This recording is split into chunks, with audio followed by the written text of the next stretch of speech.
Dear welcome to my YouTube channel Dev classes official YouTube channel में आपका हार्दिक स्वागत है। आज हम इस वीडियो में जीके कुछ महत्वपूर्ण क्वेश्चन आंसर पढ़ेंगे जो कि आगामी परीक्षाओं के लिए बहुत महत्वपूर्ण है। चलिए शुरू करते हैं। आपके सामने पहला क्वेश्चन ये रहा, भारत का पेरिस किस शहर को कहा जाता है? ऑप्शन है उदयपुर, जयपुर, बेंगलुरु, मुंबई। उत्तर दीजिए इसका क्या होगा। तो देखिए इसका राइट आंसर हो जाएगा जयपुर, जो कि ऑप्शन नंबर बी में लिख रखा है जयपुर। जयपुर इसका राइट आंसर है। चलिए नेक्स्ट क्वेश्चन आपके सामने ये रहा, भारत का राष्ट्रीय वाक्य सत्यमेव जयते कहाँ से लिया गया है? तो भारत का राष्ट्रीय वाक्य जो है वो है सत्यमेव जयते। ये कहाँ से लिया गया आपसे ये पूछा है, तो ये लिया गया मुंडका उपनिषद से, जो कि ऑप्शन नंबर सी में लिख रखा है मुंडका उपनिषद, यही इसका राइट आंसर है। चलिए नेक्स्ट क्वेश्चन आपके सामने ये रहा, भारत में सबसे अधिक कौन सी भाषा बोली जाती है? तो भारत में सबसे अधिक कौन सी भाषा बोली जाती है? हिंदी बोली जाती है, अंग्रेजी बोली जाती है, उर्दू बोली जाती है, तमिल बोली जाती है। दीजिए इसका आंसर क्या होगा। तो इसका राइट आंसर हो जाएगा आपका option number A Hindi. Hindi इसका राइट आंसर है। भारत में सर्वाधिक बोले जाने वाली भाषा हिंदी है, हिंदी इसका राइट आंसर हो जाएगा। चलिए नेक्स्ट क्वेश्चन आपके सामने ये रहा, दुनिया की सबसे प्राचीन भाषा कौन सी है? हिंदी, ब्राह्मी, खरोष्टी, संस्कृत। दुनिया की सबसे प्राचीन भाषा पूछी आपसे, तो दुनिया की सबसे प्राचीन भाषा जो है वो है संस्कृत भाषा, जो कि ऑप्शन नंबर सी में लिख रखा है, सॉरी ऑप्शन नंबर डी में लिख रखा है संस्कृत, यही इसका राइट आंसर है। चलिए नेक्स्ट क्वेश्चन इसके राइट आंसर है संस्कृत, इसका राइट आंसर हो जाएगा। चलिए नेक्स्ट क्वेश्चन आपके सामने ये रहा, निम्नलिखित में से किस आधुनिक युग का तुलसी कहते हैं? यहाँ क्वेश्चन होगा निम्नलिखित में से किसे आधुनिक युग का तुलसी कहते हैं? तो आधुनिक युग का तुलसी किसे कहा जाता है ये पूछा आपसे।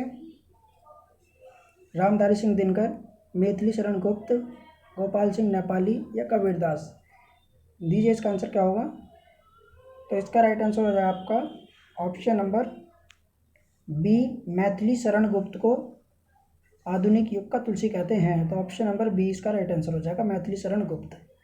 चलिए नेक्स्ट क्वेश्चन आपके सामने रहा, निम्नलिखित में से किसे संस्कृत व्याकरण का जनक माना जाता है? तो संस्कृत व्याकरण का जनक पूछा आपसे, किसे कहा जाता है या माना जाता है? तो ये माना जाता है पाणिनि को, जो कि ऑप्शन नंबर डी में लिख रखा है, ये इसका राइट आंसर हो जाएगा पाणिनि को, इसका राइट आंसर है ऑप्शन नंबर डी। चलिए नेक्स्ट क्वेश्चन आपके सामने ये रहा, निम्नलिखित में से किसे भारत का शेक्सपियर कहा जाता है? तो भारत का शेक्सपियर पूछा कि भारत का शेक्सपियर किसे कहा जाता है? तुलसीदास को, विद्यापति को, कालिदास को, मुंशी प्रेमचंद को। तो जो देखिए भारत का जो शेक्सपियर कहा जाता है वो कालिदास को कहा जाता है, जो कि ऑप्शन नंबर सी में लिख रखा है कालिदास, इसका राइट आंसर हो जाएगा। चलिए नेक्स्ट क्वेश्चन आपके सामने ये रहा, भारत के राष्ट्रीय गीत वंदे मातरम को गाने का सही समय क्या है?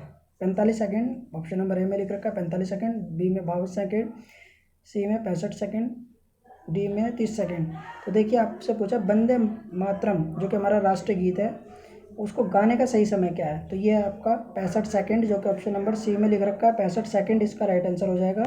चलिए नेक्स्ट क्वेश्चन आपके सामने ये रहा, भारत के राष्ट्रीय गान जन गण मन को भारत के संविधान सभा ने कब अपनाया था? तो भारत का राष्ट्रीय गान जन गण मन अधिनायक जय भारत भाग्य विधाता, कुछ इसमें राष्ट्रीय गान की ये लाइन है।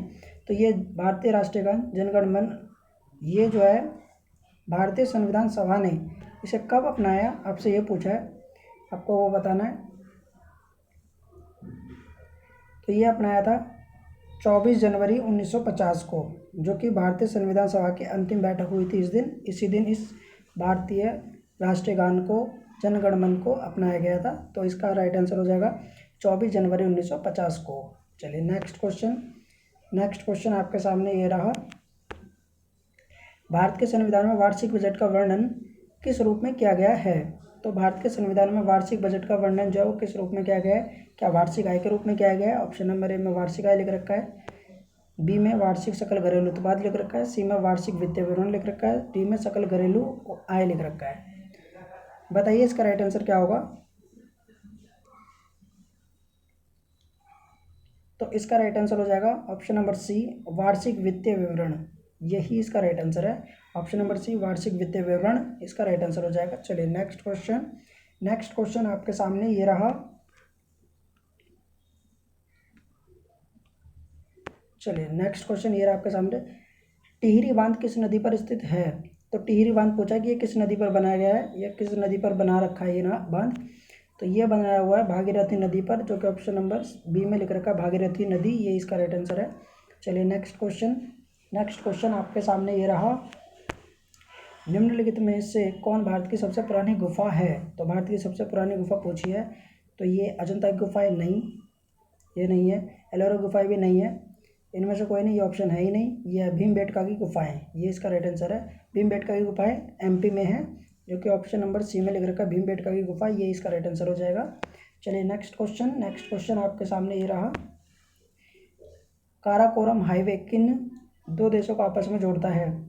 तो काराकोरम हाईवे नाम का एक हाईवे है जो कि दो देशों को आपस में जोड़ता है, और वो हाईवे किन दो देशों को जोड़ता है आपसे ये पूछा है। तो ये जो जोड़ता है, देखिए भारत जहाँ पे है वो तो नहीं होगा, भारत और बांग्लादेश नहीं है, भारत पाकिस्तान भी नहीं है, पाकिस्तान और अफगानिस्तान भी नहीं है, ये जोड़ता है आपका पाकिस्तान और चीन को, ये इसका राइट आंसर हो जाएगा, जो कि ऑप्शन नंबर ए में लिख रखा है पाकिस्तान और चीन, यही इसका राइट आंसर है। चलिए नेक्स्ट क्वेश्चन, नेक्स्ट क्वेश्चन आपके सामने ये रहा, नीली क्रांति का संबंध किस उद्योग से है?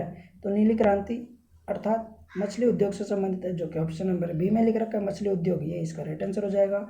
चलिए नेक्स्ट क्वेश्चन, नेक्स्ट क्वेश्चन आपके सामने ये रहा, मोहम्मद अली जिन्ना को कायदे आजम की उपाधि किसने दी थी? तो कायदे आजम की उपाधि मोहम्मद अली जिन्ना को किसने दी थी, ये पूछा आपसे। तो ये हो जाएगा आपका option number B, Mahatma Gandhi. ये जो महात्मा गांधी जी थे, इन्होंने ही मोहम्मद अली जिन्ना को कायदे आजम की उपाधि दी थी। चलिए नेक्स्ट क्वेश्चन, नेक्स्ट क्वेश्चन आपके सामने ये रहा, निम्नलिखित में से कौन सी खाड़ी भारत और श्रीलंका के बीच स्थित है?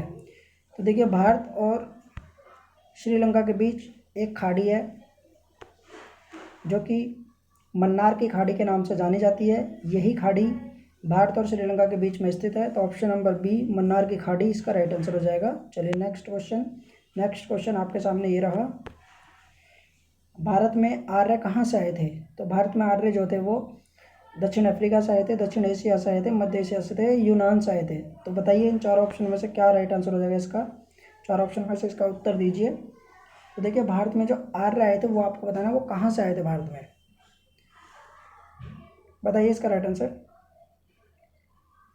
तो इसका राइट आंसर हो जाएगा, देखिए मध्य एशिया, ये जो मध्य एशिया है इसी से भारत में आर्य आए थे। चलिए नेक्स्ट क्वेश्चन, नेक्स्ट क्वेश्चन, तो इसका राइट आंसर हो जाएगा ऑप्शन नंबर सी, मध्य एशिया। चलिए नेक्स्ट क्वेश्चन, नेक्स्ट क्वेश्चन आपके सामने ये रहा, 1857 के विद्रोह के समय भारत के वायसराय कौन था? तो पूछा कि 1857 के समय भारत के जो वायसराय थे वो कौन थे, आपसे ये पूछा है।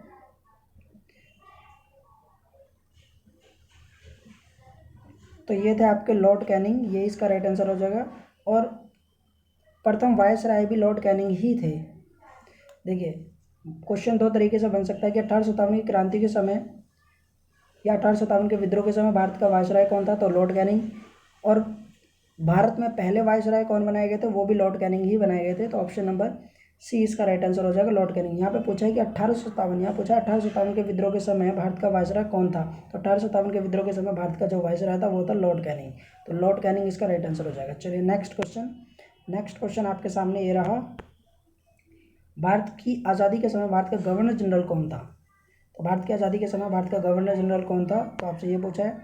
तो भारत का गवर्नर जनरल जो था वो था लॉर्ड माउंटबेटन, यही इसका राइट आंसर, और लॉर्ड माउंटबेटन योजना के तहत ही भारत का विभाजन भी हुआ था। तो इस क्वेश्चन का जो आंसर हो जाएगा वो हो जाएगा लॉर्ड माउंटबेटन। क्वेश्चन था भारत की आज़ादी के समय भारत का गवर्नर जनरल कौन था, तो ये थे Lord Mountbatten, option number C, Lord Mountbatten इसका राइट आंसर है। चलिए नेक्स्ट क्वेश्चन, नेक्स्ट क्वेश्चन आपके सामने ये रहा, रिएक्टर स्केल के द्वारा निम्नलिखित में से किसकी माप की जाती है? तो रिएक्टर स्केल से क्या मापा जाता है आपको ये बताना है। तो देखिए इससे भूकंप की तीव्रता मापी जाती है, जो कि ऑप्शन नंबर ए में लिख रखा है भूकंप की तीव्रता, यही इसका राइट आंसर हो जाएगा। चलिए देखिए आज के लिए इतनी ही वीडियो था। देखिए आज के लिए इस वीडियो में इतने ही क्वेश्चन आंसर थे। अगर ये वीडियो आपको पसंद आई तो प्लीज़ वीडियो को लाइक शेयर एंड सब्सक्राइब जरूर कीजिएगा। Thanks for watching. Thank you.